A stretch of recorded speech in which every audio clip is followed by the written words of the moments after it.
BJP rode on the chariot of religion and introduced a new color to Indian politics, Bhagwa, saffron. Mandal had divided the country in forwards and backwards, and now Kamandal was dividing the country in the name of religion.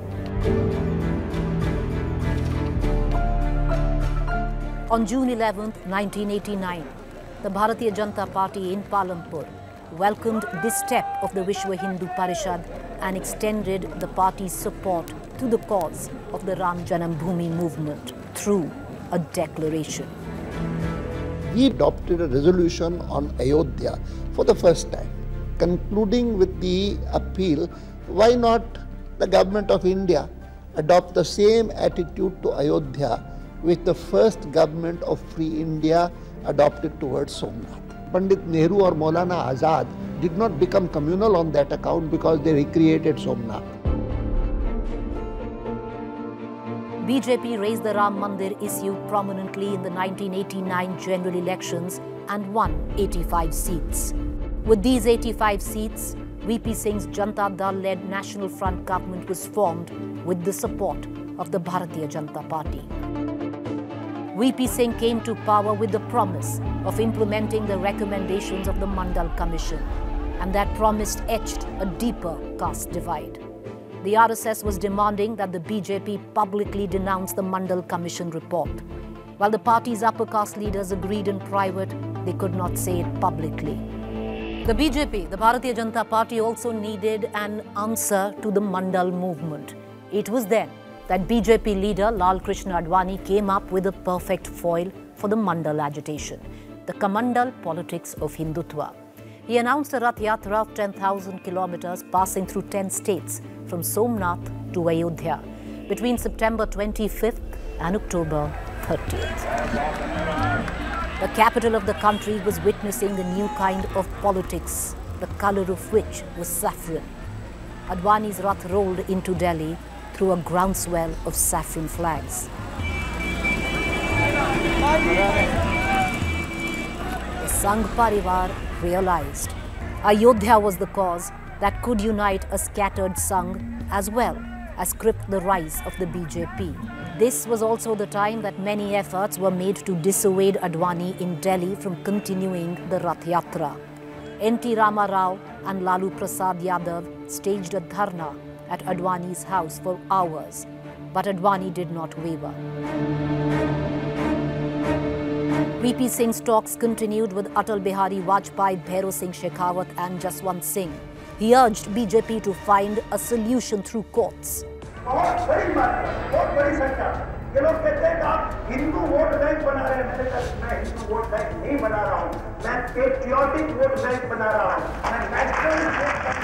But then something happened late at night in Samastipur, and the Prime Minister in Delhi played an important role in that. 23rd October 1990, Samastipur Circuit House, 3 a.m. L.K. Advani, asleep, was woken up by plainclothes policemen and arrested under the National Security Act by Lalu Prasad Yadav.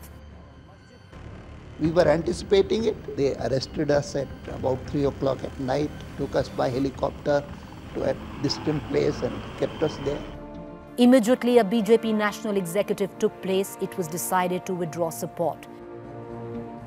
A delegation of BJP led by Atal Bihari Vajpayee reached the Rashtrapati Bhavan to meet President Venkataraman, announcing withdrawal of support from the VP Singh government.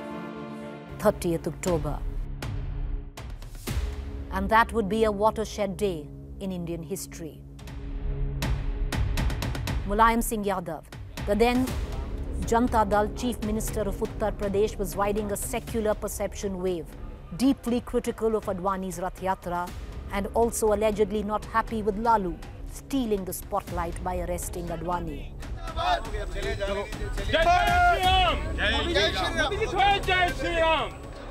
And this laid the grounds for what happened next when the Karsevaks came angry with Advani's arrest.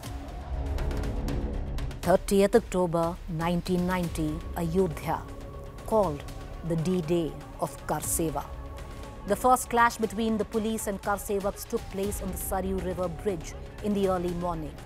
The police acted with restraint, pushing back Karsevaks.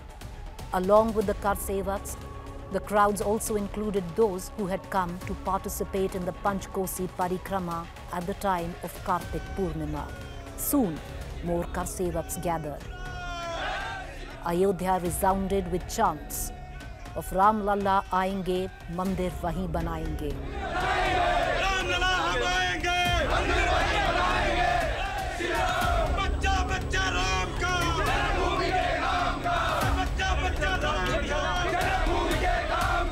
The streets of Ayodhya leading to Babri Masjid were covered in saffron. Sadhu saints along with the BJP cadre, Bajrang Dal, Vishwa Hindu Parishad workers. हमने कभी उस समय सोचा भी नहीं था कि कोई राजनीतिक दल इसमें आएगा। भाजपा की उस समय एज एन ऑर्गेनाइजेशन क्या भूमिका थी, ये भी हमारे दिमाग में कभी नहीं रहा। मैं तो ऐसा मानता हूं कि जब ये आंदोलन जनता में उठने लगा तो राजनीतिक दल को तो जनता चाहिए, राजनीतिक दल को तो वोट चाहिए। तो जिसको लग रहा है कि जनता इसको उठा रही है, राजनीतिक दल तो सही हो या गलत, उसी को स्वीकार कर लेते हैं। The groundswell of Karsevaks was increasing. So was the anxiety of the administration. The next few moments would be etched in history with blood.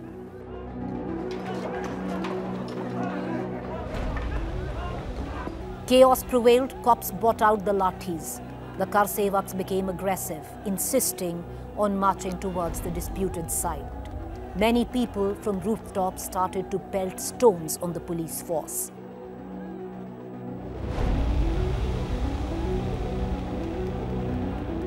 The police first fired tear gas shells. This enraged the crowd further. The police started lathi charge. News also spread that VHP's Ashok Singhal was seriously injured in the clashes. This inflamed passions of the Karsevaks. Blood started to flow through the streets of Ramnagari, Ayodhya. At around 11 a.m., a sadhu managed to gain control of an armed constabulary bus in which the police was holding detainees. The sadhu drove the bus through the barricades, clearing a way for others to follow. Soon, Karsevaks reached on top of the tomb of Babri Masjid. At 12 noon, the UP Chief Minister, Mulayam Singh Yadav, ordered the police to open fire at the Karsevaks. 5 Karsevaks were allegedly killed in this firing. Hundreds were injured. 2nd November 1990, Ayodhya. From Hanuman Gadi to Digambar Akhada, mayhem reigned, blood splattered. In the melee, rumor broke that 15,000 Karsevaks were killed. The reality as per government figures was 15. But this rumor led to an unprecedented blowback by the Karsevaks. What Ayodhya witnessed that day and what Ayodhya Vasis saw, only they know. But getting back to 7th November, the day of the floor test for VP Singh was nearing, but by then, too much water had flown down the Saryu River in Ayodhya. Political dynamics were changing. The Janata Dal would split. VP's own would turn against him. A new saffron order was emerging. Many wrote of how the Ram Mandir movement had concluded with this. But they were mistaken, because in reality, the Ayodhya movement had just begun.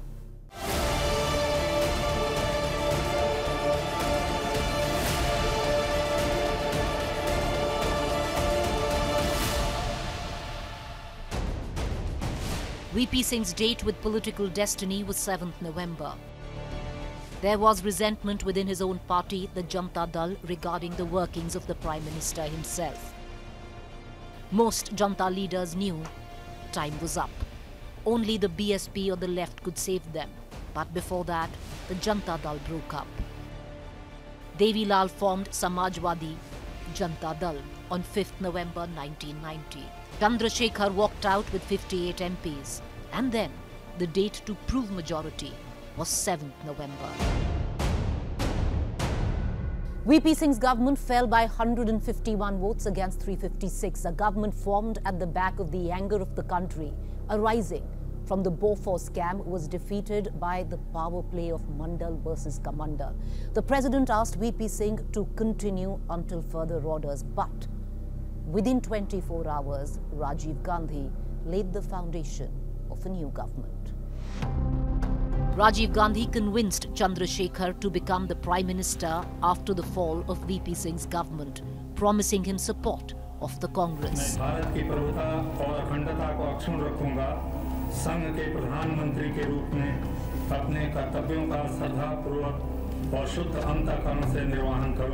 Chandrasekhar was now the new PM and headed a minority government of a breakaway faction of the Janata Dal with outside support of the Congress. If governments change faster than a movement, then it can be said that the movement is successful. And something very similar happened with the Ayodhya Ram Mandir movement. VP Singh went, Chandrasekhar came. Mulayam went in Uttar Pradesh, Kalyan Singh came. Chandrasekhar went, PV Narasimha Rao came. The mosque was destroyed, but the temple was yet to be built. And the Mandir movement was transformed on the chessboard of politics from a minister to a pawn. Let's go back in the sepia-tinted pages of history of the Ayodhya movement and return to the era of Chandrasekhar, who was now in power. 11th November 1990, Chandrasekhar took oath as the 9th Prime Minister of India. These were strange times. On one hand, the country was watching and listening to the new Prime Minister taking oath. On the other, curfew was imposed in 70 to 75 places across the country due to communal tension. On one hand, the youth of the country was still committing suicide in protest against the recommendations of the Mandal Commission. On the other hand, communal riots were tearing through the social fabric of the country.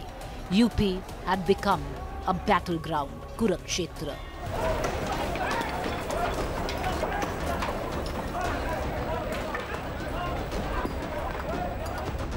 And amidst all of this, Chandrasekhar as Prime Minister had to decide on his stand on the Mandir movement.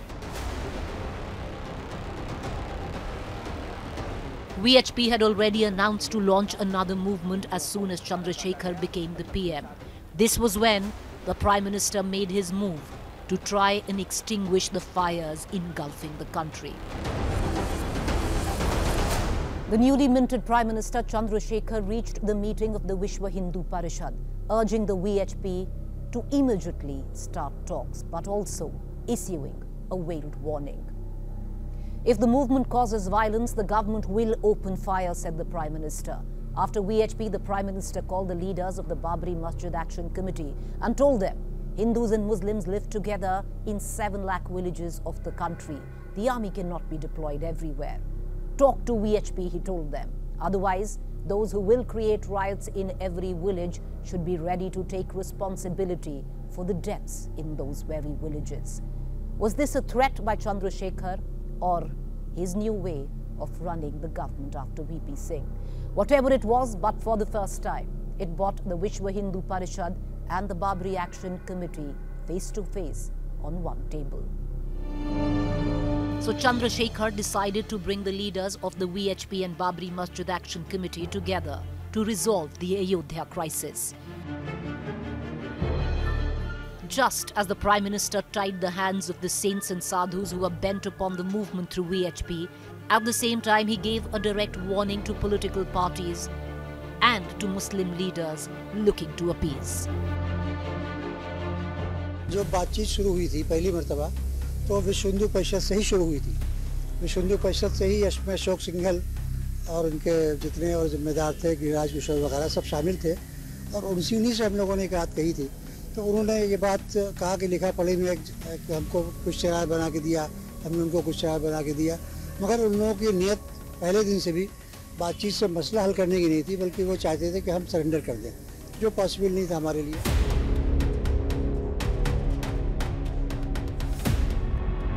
A meeting was held on 1st December 1990. This was the first time in history when both sides agreed to sit across the table face to face. Before this, VP Singh had tried but failed. The talk started and another date was decided to meet again. And this time, this meeting would be chaired by the then Home Minister of State, Subodh Sahai. On behalf of the government, the then Maharashtra Chief Minister Sharad Pawar, the Uttar Pradesh Chief Minister Mulayam Singh Yadav and Rajasthan Chief Minister of the time, Bhairav Singh Shekhawat, were present. A detailed conversation was held. Both sides, the VHP and the Babri Masjid Action Committee, put forth their demands or what they felt was right. The VHP made the point that this was the birthplace of Lord Ram and there was a temple that was raised and a mosque built on it. The Muslim side said that this was a ploy planted by the British to divide brotherhood in the country. The meeting ended with no conclusion. After this conversation, it was decided that both the parties would submit evidence of their claims to the Minister of State for Home by 22nd December 1990, after which there would be a meeting of both the parties once again on 10th January 1991. उन लोगों ने इस पर इसरार किया कि हमें तो ये जगह चाहिए। हम लोगों का कहना था भाई आप साबित कर दीजिए कि ये रामचंद्र जी की या तो बर्थ प्लेस है या कोई मंदिर तोड़कर मस्जिद बनाई गई है, तो हम अपनी क्लेम के बारे में वापस कर सकते हैं, लेकिन ये हम इसको छोड़ नहीं सकते मस्जिद को। In a communally explosive environment, for the first time, the country felt that trust was rising between both the parties on Ayodhya. For the first time, a path of mutual understanding outside the court was being created. Meanwhile, the Prime Minister Chandrasekhar received a letter from Rajiv Gandhi. Dear Chandrasekhar ji, Namaskar. Why should not a commission of inquiry be constituted to resolve the Ayodhya dispute in which 5 judges of the Supreme Court be included? The focus of this investigation should be whether the Ram temple was actually demolished to build the Babri Masjid. This commission should be asked to submit its report within 3 months. Yours, Rajiv. Actually, Rajiv Gandhi's letter at the time could have indicated a solid foundation to find a solution. But in today's time, that same letter would have been interpreted very, very differently, trying to distract Chandrasekhar from the path or complicate the solution. Because at the time, trust was not based on evidence but on faith. But the courts look at evidence, not faith. Well, January 10th was also coming near, in which historians, politicians, lawyers, alongside representatives of the Vishwa Hindu Parishad and the Babri Masjid Action Committee would attend.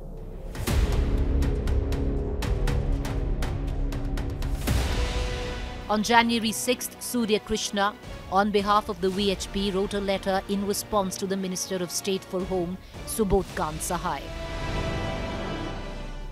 On January 10th, both parties once again sat together at the Gujarat Bhavan, but this time there were more people in attendance. People, experts from the archaeological department were also included in this meeting. To prove the veracity of its claims, the VHP presented the remains, architectural and crafts of the temple found in the excavation from 1975 to 1990, as well as the Gazette report of the British era and reports of experts of archaeological departments. Then the Babri Masjid Action also presented many documents in which the question was raised that if Babri Masjid was built after demolishing the Ram Mandir, then its mention should be found in Tulsidas's Ramcharitmanas, which was written about 50 years after the construction of the Babri Masjid. It was also said that if these are the remains of a Hindu temple, then figures like conch shells, lotuses and mace should also be found in them, but none were. But according to Chandrasekhar at the time, both parties had agreed in principle that they would accept the decision given by the Supreme Court. Under Section 138B of the Constitution, there is a provision for advice from the Supreme Court on such issues which is applicable to every party. The Supreme Court was also ready to give its verdict in the next 3 months. The cooperation of faith leaders was also confirmed. Anticipation was on the rise on the decision. But Congress had something very different up its sleeve. Rajiv Gandhi was rumoured to have grown insecure of a Prime Minister he had himself helped appoint. This was the time that Rajiv Gandhi chose to remove the Jugaad from what was often called the Jugaad government, pulling the mat under Chandrasekhar's feet. It went something like this. Rajiv Gandhi accused the Chandrasekhar government of spying on him. The credibility of the espionage charges were never established, but it did lay the foundation for Rajiv Gandhi pulling support from the Chandrasekhar government. Chandrasekhar got the news in Parliament that Congress had decided to boycott his government. Hurt by this, he resigned from the post of Prime Minister on 6th March 1991. He remained caretaker Prime Minister. Preparations for general elections started. Elections were announced by then. The Congress and the BJP had already charted their political course. Congress set the narrative. Neither VP Singh nor Chandrasekhar could deal with the Ayodhya crisis. Only Congress could find a way. While on the other hand, the BJP started preparing ground that it was only the BJP that would find the solution to Ayodhya, taking the movement from the Vishwa Hindu Parishad. The hustings would see a historic turnout. The boat club would be the venue where for the first time the Ram Mandir movement would become political for the BJP. The atmosphere at the boat club was electric. It was a sea of saffron. Also, on the dais, the Sangh Parivar present in solidarity.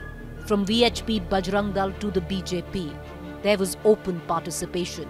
The true political face of the Ram Mandir movement was revealed. The boat club was witness to two decisions. The 1991 election issue for the BJP would be the Ram Mandir. And the second, Ayodhya will happen and the days of Mulayam's government in UP are numbered. The Mulayam government fell in Uttar Pradesh, and in the state too, the battle cry for elections echoed with Jai Shri Ram. The political fog had cleared. BJP would ride the proverbial horse from Lucknow to Ayodhya. Mulayam was re-Christianed Maulana by the Sangh and stuck to coalition politics. But Congress had faith in the charisma of Rajiv Gandhi. Extremely popular already. But then the political chessboard of politics would be upturned, leaving an indelible mark on Indian history and its politics. During the end of the election campaign of 1991, Rajiv Gandhi was assassinated in Sri Perumbudur. The country was left stunned.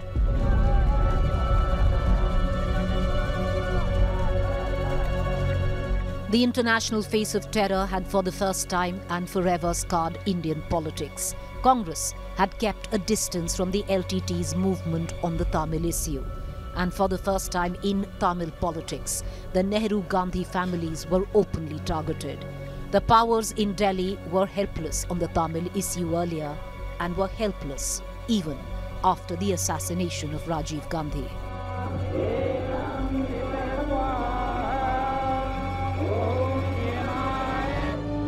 Rajiv Gandhi's assassination instantly changed every dynamic and every political equation in the country, leaving only one overwhelming emotion: sympathy for the Congress. BJP's dream of riding the Ayodhya chariot would have to wait. 1991 was indeed a wave election. It was a wave of sympathy. Congress got 244 seats. The BJP increased its tally from 86 to just 119. With the support of the left, the Congress formed the government and PV Narasimha Rao became the next Prime Minister of the country. But the election results of Uttar Pradesh further fueled the Ayodhya fire. From what it had earlier, just 12 seats, the BJP rose to 221 in Uttar Pradesh. On June 24, 1991, BJP leader Kalyan Singh, the darling of the Sangh, took over as the Chief Minister of Uttar Pradesh. The very next day of his cabinet swearing in, he took them to Ayodhya. As soon as he became the Chief Minister, Kalyan Singh government took 2.77 acres of land at the disputed site under the Land Acquisition Act, out of which 2 acres of land were purchased or gifted from the VHP. due to which there was no dispute over the percentage of land. The Babri Masjid Action Committee challenged the decision of the Kalyan Singh government to construct the temple on this undisputed land in the High Court. In its decision, the High Court gave the right to the land to the government, but directed not to make a permanent structure over it. Narasimha Rao ji ने राम जन्मभूमि के चारों ओर 70 एकड़ जमीन अधिग्रहित की है। उस 70 एकड़ में 42 एकड़ जमीन हमारी है। वो हमको लीज पर मिली और वो लीज रद्द नहीं हुई। हमने उसका कोई क्लेम भी नहीं लिया। हम एक शिला वहां जाकर रखेंगे। विवादित स्थान से वो बहुत दूर है।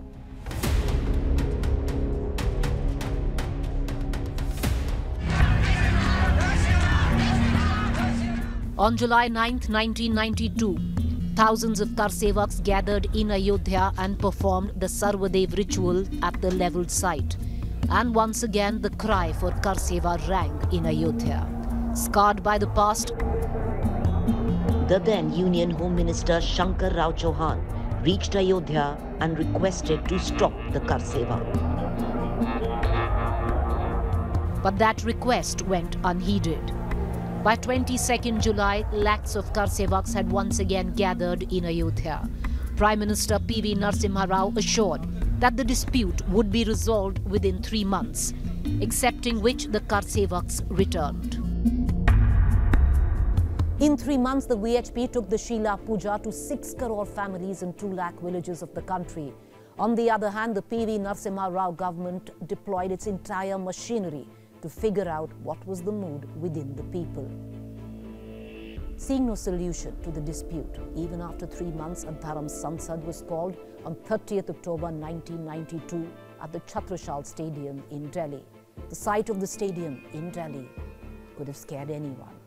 The religious political frenzy had peaked. Sages and saints were speaking the language of politics. There was an open call to build the Ram Mandir in place of the Babri Masjid. It was announced to start the Karseva once again from 6th December 1992. Prime Minister Narasimha Rao appealed to the Supreme Court to advise the High Court that the decision should be taken quickly. But the High Court clearly said not possible to give the decision before December 11th. There was an undercurrent amidst temple supporters. It was now or never. Thousands started to pour in to Ayodhya.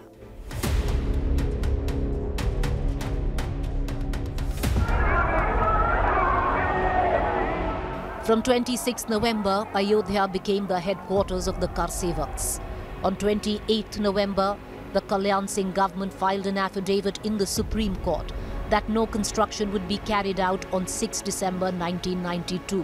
After this assurance, the Supreme Court gave permission for the symbolic Karseva. The PMO was desperately searching for solutions. Discussions were going on, but there was no headway.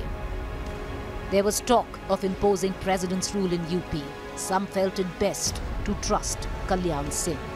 A group of journalists also met PV Narasimha Rao. But there was no way out. Meanwhile, many leaders, including Swami Chinmayanand, RSS Sarsangchalak Raju Bhaiya, Ayodhya movement chief Swami Paramhans, Vishwa Hindu Parishad leader Ashok Singhal, Moropant Pingle, kept meeting Narasimha Rao, trying to put pressure on him to find a solution. But the Ayodhya conundrum was only deepening. No political decision was coming from the PMO. Meanwhile, BJP took a new decision to find people connect through the movement in view of 6 December. A decision was made to start another BJP Yatra, where top leaders would travel from different parts of the country, reaching Ayodhya on the 6th December, taking the anti-Ram Mandir narrative of the Congress to the people. LK Advani was starting his journey from Banaras. Murli Manohar Joshi was starting his journey from Mathura. Thousands were joining in alongside while they walked to Ayodhya. Mandir was becoming a highly emotive issue by then. Advani in his Yatra described the Ayodhya movement as a movement for national identity, for patriotism. On the other hand, about 2 lakh Karsevaks had gathered in Ayodhya. The BJP decided to walk to Ayodhya and join the Karsevaks. Big leaders of the BJP, Lal Krishna Advani, Murli Manohar Joshi and Pramod Mahajan had already reached Ayodhya. Apart from this, Vinay Katyar, Uma Bharti alongside Sadhvi Ritambara were already there. Atal Bihari Vajpayee, who till now had maintained distance from the Ayodhya movement, was also sent to Lucknow and then Ayodhya, expressing his views on the Ram temple.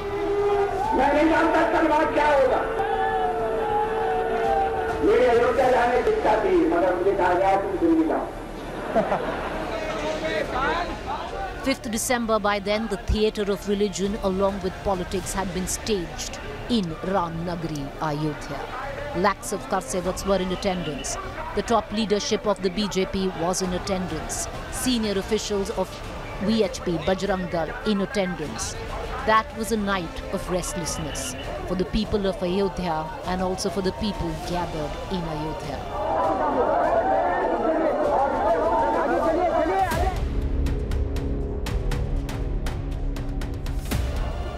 The morning of 6 December 1992.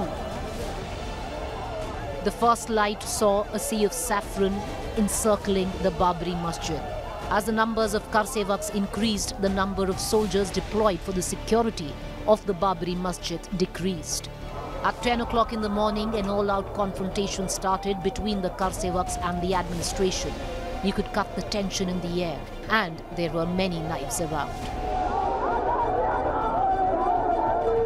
Ashok Singhal was seen speaking to a restless crowd. The central government had deployed central paramilitary forces in Ayodhya for the security of the disputed site, and Home Minister Shankar Rao Chauhan was in constant touch with his officials. At 11 a.m., many leaders, including Advani, Murli Manohar Joshi, Ashok Singhal, Vinay Katyar, Uma Bharti, Mahant Avaidyanath reached near the disputed site. Lal Krishna Advani had written in his book, Mera Desh Mera Jeevan, that he and other leaders tried a lot to stop the Karsevaks, even took the help of loudspeakers. But the Karsevaks were not ready to listen. At 11:45, all these leaders had left the spot. According to an estimate, more than 2 lakh Karsevaks were already at the disputed site in Ayodhya.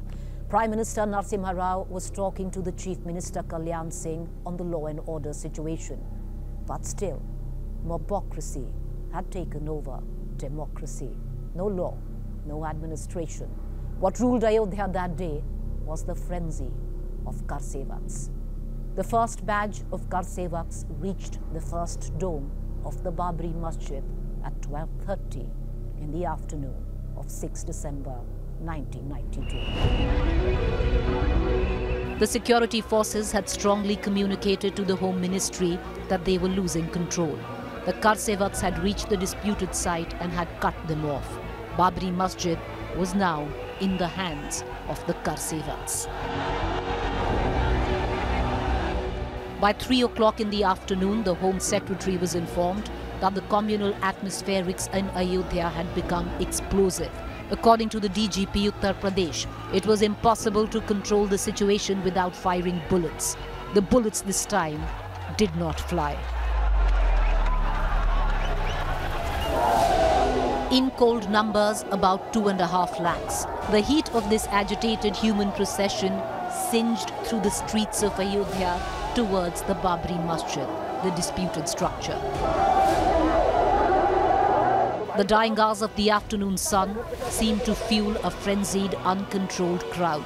Administration stood aside as a heady cocktail of politics and religion took over.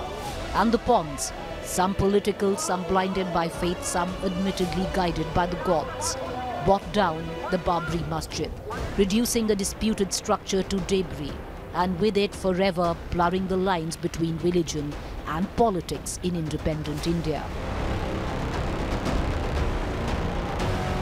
6 December 1992, Ayodhya by evening was all dust, noise, frenzy.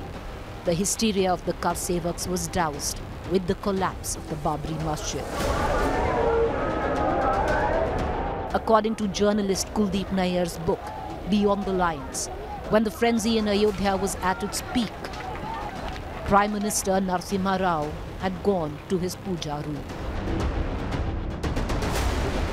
Narasimha Rao wanted to dismiss the Kalyan Singh government, but before that Kalyan Singh resigned from the post of Chief Minister. President's rule was imposed in Uttar Pradesh.